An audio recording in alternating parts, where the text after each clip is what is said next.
Ô Gui, quem tá aí, Gui? Bom dia, Datena. Feliz Natal a você e a todos que estão nos acompanhando. Júlio Croda está aqui com a gente, infectologista e pesquisador da Fiocruz, Datena. Isso porque a Fiocruz anunciou que as vacinas da Oxford vão começar a ser entregues na primeira semana de fevereiro aqui no Brasil, Datena. Coisa boa. Doutor Júlio, Feliz Natal. Guilherme, Feliz Natal ao senhor também, doutor Júlio.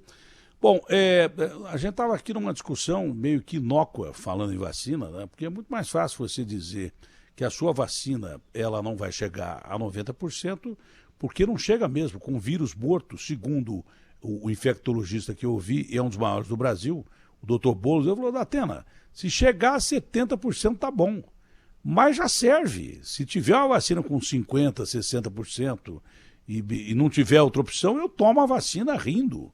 Entendeu? Só que é muito mais fácil você dizer a verdade rapidamente do que omiti-la, né? Olha, a nossa vacina ela é menos eficaz que a outra, que chega a 95%, que é através de uma tecnologia nova, é a RNA, para vacina, que se utilizava isso para remédio já há muito tempo, câncer, por exemplo, e daí por diante, mas a nossa vacina é mais segura porque o vírus é morto. Ponto simples assim. Não precisa ficar discutindo muito. Sobre isso, a gente começa perguntando pelo fim. Qual é a tecnologia usada pela de Oxford, né? Que temos uma ótima notícia, a partir de fevereiro já será distribuída, e ela está se associando em estudos, uma coisa que é muito difícil, principalmente em termos de vacina, a Sputnik V, a vacina da Rússia, acho que é essa vacina, ou pelo menos o Instituto Gamaleya. Um bom Natal ao senhor e seria legal a gente falar sobre isso. Tá sem som. Será que é o mouse dele que tá sem som? Você tá certíssimo, eu estava aqui no mudo, desculpa. Não, ainda continua sem som. Vamos acertar o som primeiro? Porque senão eu vou ter que chamar aquele cara do Bolsonaro. Agora sim. Pois não, agora sim, doutor. Bom Natal pro senhor, doutor. Um abraço grande. Bom Natal, Datena. Eu acho que você tá certíssimo, é isso mesmo, né? A gente tem que ser muito transparente nessas questões. O grande problema, eu estava ouvindo você, é quando a gente mistura a ciência com política, né? E aí coloca datas específicas de produção, de início de produção, de vacinação. A ciência não tem essas datas. A gente tem que aguardar os resultados. Às vezes os resultados não vão ser bons. Às vezes a gente não vai ter vacina. E como que você programa uma data sem ter essa certeza, né? Então, acho que você está correto, sim. A gente não pode antecipar datas, porque a ciência não dá essas datas para a gente não tem como antever esses resultados. E a vacina de vírus inativado que você comentou, né, da Coronavac, tem menos efeito colateral pela tecnologia, concordo plenamente. A eficácia deve ser um pouco menor e por isso que eles não anunciaram, né? Ficaram com esse temor, que eu acho que é uma besteira, né? Desde que eles atingissem o limiar de 50%, é uma vitória importante, é inferior à vacina de RNA, como você comentou, mas se a gente começar a vacinar, né, a maioria da população, pode ser que em algum momento a gente atinja imunidade de rebanho, mesmo com 60%, 70% de eficácia. Importante salientar que a própria vacina da Fiocruz, né, que é essa da AstraZeneca com Oxford, no estudo que foi publicado já de eficácia, usando a dose completa, que é o estudo real mesmo, não aquele erro, foi 62,1%. Então, é com esse dado que a gente trabalha, talvez muito próximo da Coronavac. A gente não vai ter uma vacina no Brasil com eficácia de 95%, como é da Pfizer e da Moderna. E a gente vai ter que trabalhar com o que tem. A gente só tem 2 vacinas que o governo federal tem uma proposta clara de compra de grande quantidade, que é a Coronavac, que agora o governo está negociando para 100 milhões de doses, e essa da AstraZeneca com Oxford, que a Fiocruz vai produzir. Essas são as 2 vacinas do Brasil que vai ser disponibilizada para a população. Como é bom você bater um papo de boteco com um cientista do outro lado. É a mesma coisa de sentar no boteco e discutir futebol com o Pelé, com o Rivelino, com o Messi, com o Cristiano Ronaldo, com o Neymar. Você pode estar no boteco, mas todo mundo entende o que você está falando. Então, vou deixar bem claro o que o doutor acabou de colocar. Nós não teremos, pela forma de você produzir a vacina, que é com vírus morto, nós não teremos uma vacina nem perto de 90%, mas teremos uma suficiente para te proteger. Ou a Coronavac ou a de Oxford. Uma das duas, você escolhe a que você vai tomar. Você entendeu? Mas elas são mais seguras que as outras, mas protegem menos. Agora tem outro dado importantíssimo que o doutor falou e que não pode passar desapercebido. Da entrevista do Boulos passou. Ele falou mais rapidamente. Mesmo com 50%, 60% ou 70%, a imunidade de rebanho é possível que você atinja mais rapidamente. Doutor, é possível que quem tome uma vacina com 70% ou 60%, como o senhor trabalha com a de Oxford, é possível que o sujeito pegue a doença e tenha a doença de uma forma mais atenuada ou não? Isso a gente ainda não tem dados, assim, o estudo ele só avalia assim, se esses estudos, tanto da Coronavac como da AstraZeneca com Oxford, se pegou a doença ou não. Então a gente tem que acompanhar, mas é uma possibilidade sim, mesmo que não garanta 100% de eficácia na proteção da doença, pode ser que previna as formas severas que a gente chama, internação hospitalar, internação em UTI. Por enquanto, a gente fala o seguinte, a gente ainda não tem número suficiente de pessoas avaliadas nesses estudos para a gente dizer que existe essa diferença. Mas é uma possibilidade, sim, que previna as formas severas. A gente sempre tem que trabalhar com isso. Como é mais raro as formas severas, por exemplo, é mais raro internação em UTI, é mais raro óbito. Então, assim, a gente ainda tem pouco paciente envolvido no estudo para a gente tirar essa conclusão. Então, por isso que todo mundo trabalha só com doença. Então, nós teremos a partir de quando a vacinação? Acredito que de forma emergencial, não é?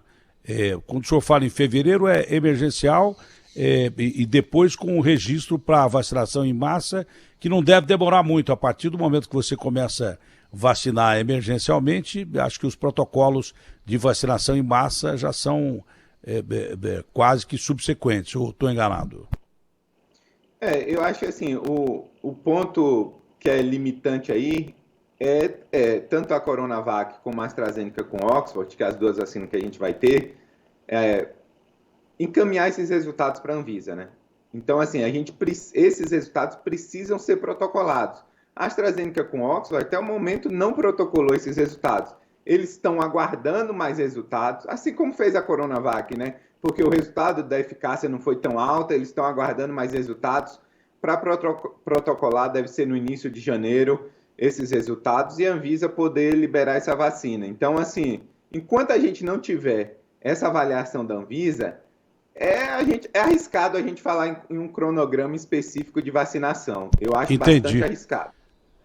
Mas é possível, dada a dificuldade que nós temos, né? O mundo está de ponta cabeça, os Estados Unidos estão batendo recorde de internação, que é tão grave quanto o número de mortes, quanto as pessoas infectadas, porque essa doença ela afeta o sistema. A partir do momento que o sistema hospitalar está afetado, 119 mil internados num dia só, é um absurdo. Se você afeta o sistema, você não tem gente para te atender, então vai morrer mais gente. Esse é o grande detalhe. Então, o mundo está de ponta cabeça. É possível pular uma etapa de emergencial e para a aplicação em massa, dependendo do que a Anvisa analisar com os estudos que vão chegar às mãos do Barra Torres e Companhia Limitada?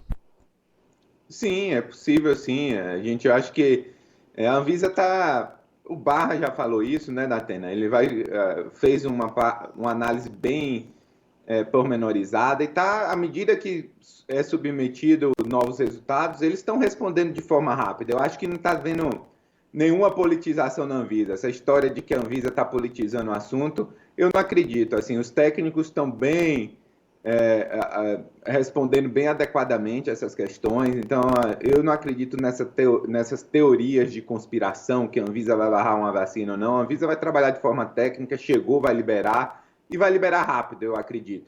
Agora, a empresa tem que caminhar, quem está fazendo os estudos tem que caminhar esses resultados. É possível, doutor, que o Butantan trabalhe com a Fiocruz na produção das vacinas? Tudo depende da planta, né? Acho que uma é de adenovírus, né? Da Fiocruz é daquele adenovírus. e do Butantan de vírus inativado. Então, são plantas distintas. Mas eu acho que eles vão trabalhar junto. A gente precisa de muita vacina. Tem espaço para os 2 maiores laboratórios públicos do Brasil. Se a gente for pensar, os 2 maiores laboratórios públicos, a gente pode falar do hemisfério sul. Então, assim, eles podem produzir para países da África e podem produzir para a América Latina. A gente tem uma proposta de produção de vacina de 2 bilhões de doses só para 2021. Nós temos mais de 6 bilhões de pessoas no mundo. Então, assim, tem espaço para os 2. E a gente vai utilizar as 2 vacinas. Cada um vai com a sua tecnologia, mas por coincidência, eu acredito que a eficácia vai ser bastante similar. Não vai ser igual da fase da Moderna, aquela tecnologia do RNA, mas vai ser bastante similar com tecnologias diferentes. O senhor acredita que haverá doses para a população brasileira inteira, pelo menos o Brasil, das 2 vacinas? E se é possível o sujeito tomar uma dose de uma vacina e outra dose de outra, ou se é melhor, até para um plano de vacinação, o sujeito tomar uma vacina só? Começar pelo fim, uma vacina só, porque os estudos foram feitos com a vacina só. A gente não sabe a consequência de misturar as 2 vacinas. Pode ser que piore a resposta, a gente não sabe nada a respeito disso. Agora, em relação ao quantitativo, aí me chama a atenção, viu? Porque pelo cronograma da própria Fiocruz e do Butantan, a gente vai ter pouca vacina, viu, Datena, para 2021.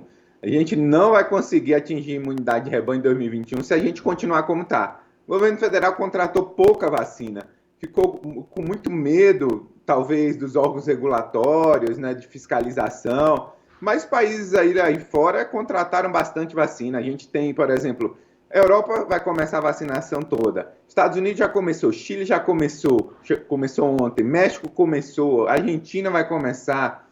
Então a gente, assim, apesar das possibilidades serem muito boas, tanto com o Butantan como o Fiocruz, a gente está para trás, a gente precisa dar uma acelerada nisso e tentar, mesmo com as vacinas que nós temos, 60%, 70%, 75% de eficácia, imunizar o mais rápido possível toda a população. É o que você falou, né?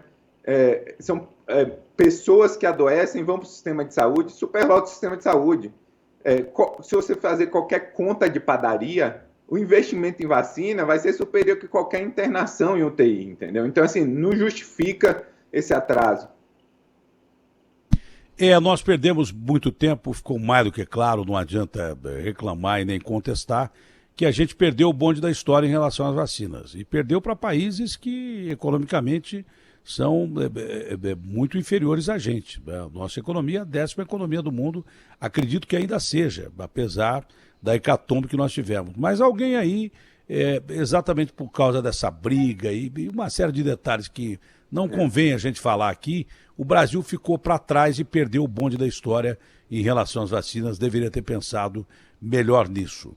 Mas um detalhe me chama a atenção, mesmo que a gente não consiga vacina para o Brasil inteiro, e não vai ter, mesmo que seja Coronavac e a de Oxford, AstraZeneca Oxford, não vai ter vacina para o Brasil inteiro, com essas 2 não vai ter. Se vier da Pfizer BioNTech, se o governo fizer um acordo hoje, vai chegar muito pouco, porque isso está comprometido.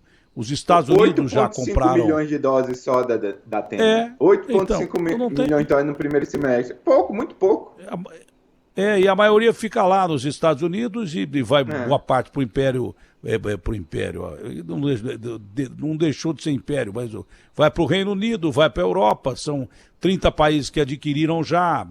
Chile adquiriu, acho que Argentina, México, enfim, essa divisão não vai dar, a gente vai ficar mais atrás da conta ainda. Se chegar aqui, vai chegar muito pouco. Então a gente tem que contar com Coronavac e com Oxford. Até agora é isso que nós temos. Mas pelo que eu entendi, para pelo menos não colapsar o sistema e curar muita gente, ou impedir, curar não, impedir que muita gente pegue a doença, já vai servir. Com essa vacinação dessas 2 vacinas, da de Oxford e da Coronavac, nós vamos impedir que o sistema fique colapsado, porque muita gente que iria pegar a doença não vai pegar, porque está com uma proteção menor, mas tem proteção. É esse o raciocínio? Exato. É exatamente esse. Assim, nas 3 primeiras fases, que está no Plano Nacional de Imunização, é para vacinar pessoas acima de 60 anos, pessoas com comorbidade e alguns grupos vulneráveis. Essa conta chega a 51 milhões de pessoas vacinadas. Com 2 doses, dá 102 milhões de doses. Isso já está contratado em relação à AstraZeneca com Oxford, e se juntar a Coronavac, a gente vai ter dose para isso. Ou seja, evitar internações e óbitos, esse ano a gente consegue. O vírus ainda vai estar circulando aí bastante, mas o impacto maior vai ser evitado ao final de 2021, depois de 3, 4 meses que se iniciar a vacinação. E a gente vai atingir a imunidade de rebanho mais tarde, mas vai atingir. Vai atingir. E talvez precise de menos vacina aí, então, a partir da sequência. Mas aí entra um outro fator. Porque um brasileiro não sabia, descobriu que uma cepa diferente do coronavírus estava aparecendo no Reino Unido, lá em Londres, na parte sul da Inglaterra. Eu não sabia que era um brasileiro. Hoje eu vi no UOL que foi um brasileiro que descobriu, deve ser um brasileiro de uma equipe grande que o Reino Unido está usando, como se usa no mundo inteiro. Não é? No momento em que eu soube que já uma segunda cepa desse vírus havia sido descoberta, e a notícia veio pelo Barão dos Estados Unidos, que o Reino Unido já tinha descoberto uma outra cepa, uma outra variação do coronavírus. Eu liguei imediatamente para o Barra Torres e disse assim, presidente, o senhor não vai fechar os voos da Inglaterra para cá? Ele falou assim, Datena, a notícia ainda é prematura. Eu falei, não, eu acabei de receber uma outra variação desse coronavírus. Um dia depois que eu conversei com ele, ele fechou os voos. Um dia depois do que eu passei, tem até o zap aqui. Um dia depois que eu conversei com ele, foi rápido e fechou os voos do Reino Unido para cá. Até que ponto essa medida é acertada e até que ponto esse fator complicador do vírus mutante, como todo vírus, não é? Mas esse vírus tem características super, hiper diferentes. Por isso que eu acredito que não seja teoria da conspiração, esse negócio de vírus de laboratório, porque ele é muito perfeito. O ser humano não consegue fazer um vírus assim. Isso é só a natureza quem produz coisas assim. Não tem cientista melhor que a natureza. E eu estou falando com um cientista aqui. Mas a partir de que momento o senhor acha que esse fator complicador é realmente complicador em relação às mutações de qualquer vírus, né? O vírus da gripe, por exemplo, a vacina que você toma esse ano não vai ser a vacina que você vai tomar no ano que vem, já vai ser outra. Então, para o coronavírus, que é uma classe diferente da própria classe dele, o que isso passa a ser um fator complicador? Eu acho que assim, é muito difícil, né, no mundo que a gente vive, evitar a entrada de novos vírus aqui, né? A gente se lembra que a gente tentou barrar da China, tinha um esquema especial para os voos da China, todo mundo era checado, e o vírus veio para a Itália. O primeiro paciente de São Paulo foi da Itália. Então, assim, a gente sempre está correndo muito atrás. Agora, a notícia da manhã também que Israel já tem essa cepa mutante. A gente não monitora, não sequencia muitos vírus. Quem sabe esse vírus já não está circulando aqui no país, né? Então, assim, é muito difícil mudar tempo. Muito difícil, porque a gente não, assim, o Reino Unido conseguiu detectar porque ele é o país que mais sequencia esses vírus, né? Ele sequencia mais que Estados Unidos, mais que outros países da Europa e mais do que o Brasil. Então, assim, daqui a pouco a gente vai ver uma notícia que esse vírus já estava aqui presente antes de fechar o aeroporto. A gente não sabe. O que a gente pode dizer é que não é o vírus predominante aqui. Isso a gente tem certeza. Mesmo nas amostragem pequena que a gente faz o sequenciamento, a gente não observa esse vírus com frequência. Agora, ter certeza que ele já não entrou aqui, aí é difícil afirmar isso, viu? Muito difícil. Olha, e primeiro que essa história de você não saber se ele está aqui é que nem máquina de ressonância magnética. Eu não gosto dessa máquina, primeiro porque eu tenho claustrofobia. Eu viajei de jato da Marinha a quase 1.500 km por hora. E viajei de boa, fui numa boa, não passei mal nem nada. Mas em máquina de ressonância magnética que não cai, que não vai explodir, eu tenho bronca daquele negócio lá. E outra coisa, eu não tenho bronca só de entrar lá. Uma vez eu entrei de ponta cabeça, o cara queria ver o meu pâncreas, eu fiz um acordo com ele, eu falei, por que eu tenho que botar a cabeça lá dentro? Você quer ver metade do meu corpo? Metade, tanto faz, meu pé tá lá ou minha cabeça tá lá. Você não quer ver meu pâncreas? Eu quero. Então eu entrei de ponta cabeça. Levei azar, porque quando eu saí eu tava com a cabeça primeiro. o médico já me deu um diagnóstico ruim que eu tinha realmente um tumor no pâncreas que eu operei. E graças a Deus, faz 18 anos, estou vivo, estou aqui. Entendeu? Mas é máquina de ressonância magnética. Se você procurar, você acha. Como já disseram que esse vírus rondava a Europa muito antes do que foi dito, que era em dezembro, que tinha em Wuhan, mas que já rondava.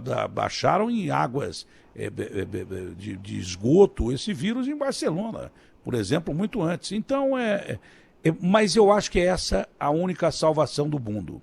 Porque os países desenvolvidos sabem que enquanto houver um caso, em qualquer país que seja, num longínquo país da África, aqui no Brasil, qualquer outro país que eles consideram fora do G8, né, fora da elite, onde tiver um vírus, ainda vai ter o problema, porque esse vírus se espalha rápido e tem mais um detalhe. Nós começamos essa pandemia que botou o mundo de joelhos com um vírus só. Nós começamos com um vírus.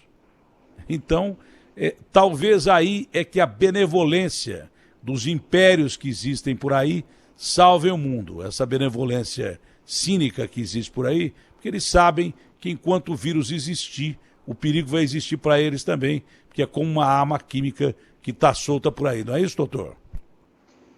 Não, eles têm muita preocupação e existe uma questão de fazer essa vigilância, né, ficar monitorando a cepa circulante em outro país. Eles têm financiado isso na África, na Ásia, na América do Sul, no sentido de identificar precocemente algum vírus novo que vem para a cidade, né, geralmente nessa relação com o ambiente, porque daí, se eles conseguem identificar, eles podem falar, tem um vírus aí, vamos tentar propor medidas de contenção aí para não chegar aqui, para não chegar nos Estados Unidos, para não chegar na Europa. E isso foi uma crítica importante que ocorreu no início, né, em relação à China. Parece que a China demorou de fazer as medidas de contenção inicialmente e isso favoreceu a circulação do vírus. Essa foi a grande crítica de Trump lá no início da pandemia, né, que demorou no sentido de contenção.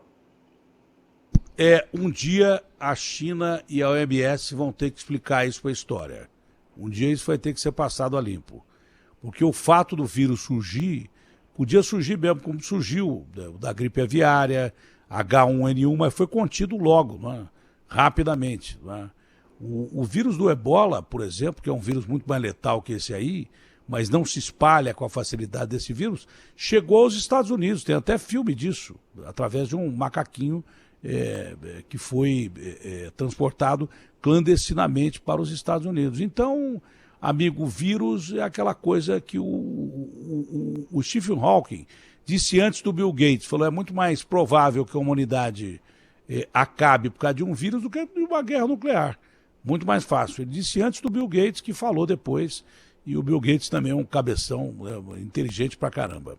Mas vírus não se brinca, o senhor mexe com isso a vida inteira, o senhor sabe muito melhor que a gente que é uma arma química, é até um fator de controle biológico da própria natureza, e tomara que a gente consiga realmente vacinas para o mundo inteiro. Se de 60%, 70%, 80%, 90%, não interessa.